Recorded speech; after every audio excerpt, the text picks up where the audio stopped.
नमस्कार साथियों, मैं अतुल कुमार दीक्षित और आप सभी का बहुत बहुत स्वागत है आपके अपने शैक्षणिक यूट्यूब चैनल ऑल सब्जेक्ट्स पर।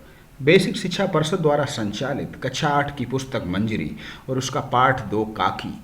चलिए इस पाठ के बारे में जानते हैं, पढ़ते हैं इस पाठ को। बहुत ही सुंदर सा, अच्छा सा, मर्म स्पर्शी, बहुत कुछ कहने वाला, बहुत कुछ संदेश देने वाला ये पाठ। प्रस्तुत कहानी में एक अबोध बालक का अपनी माँ के प्रति गहरा प्रेम प्रकट हुआ है।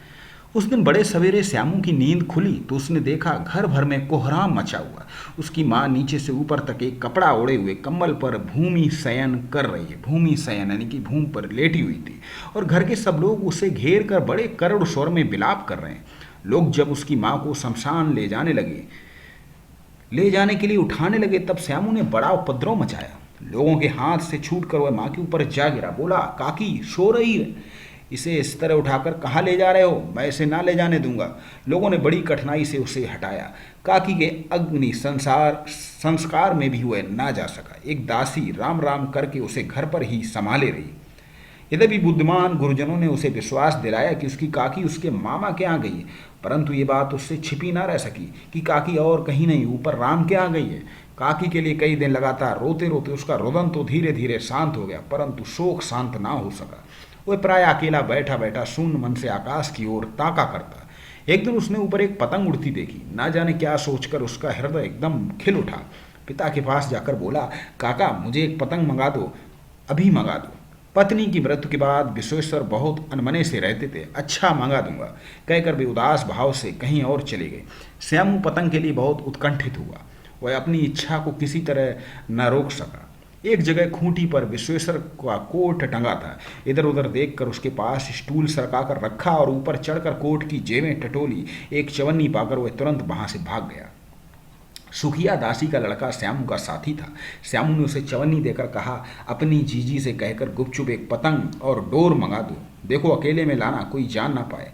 पतंग आई, एक अंधेरे घर में उसमें डोर बांधी जाने लगी। श्यामू ने धीरे से कहा, भोला किसी से ना कहो तो एक बात कहूँ? भोला ने सिर हिलाकर कहा, नहीं किसी से ना कहूँगा।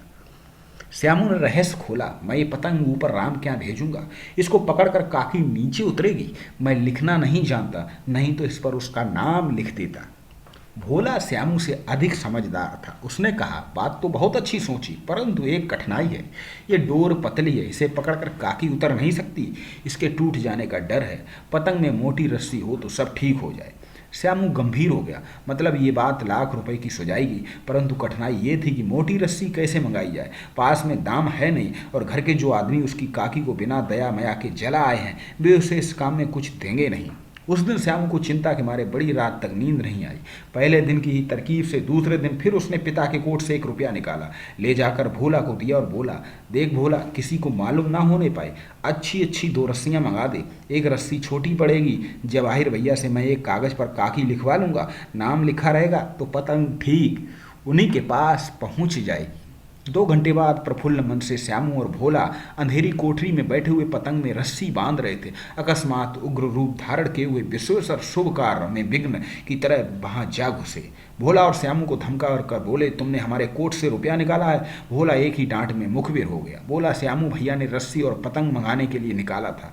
विश्वेश्वर ने श्यामू को 2 तमाचे जड़कर कहा, चोरी सीख कर जेल जाएगा? अच्छा तुझे आज अच्छी तरह बताता हूँ। कहकर कई तमाचे जड़े और कान मलने के बाद पतंग फाड़ डाली। अब रस्सियों को की ओर देखकर पूछा, ये किसने मंगाई? भोला ने कहा, इन्होंने मंगाई थी। कहते थे इससे पतंग तान कर काकी को राम के यहाँ से नीचे उतारेंगे। विश्वेश्वर हत बुद्धि होकर वहीं खड़े रह गए। उन्होंने फटी हुई पतंग उठाकर देखी। उस पर चिपके हुए कागज पर लिखा था, काकी। सियाराम सरल गुप्त के द्वारा रचित लिखी गई एक कहानी। सियाराम सरल गुप्त का जन्म 4 सितंबर सन 1895 ईस्वी को चिरगांव झांसी में हुआ। उन्होंने अनेक कविता संग्रह, उपन्यास और निबंधों की रचना की।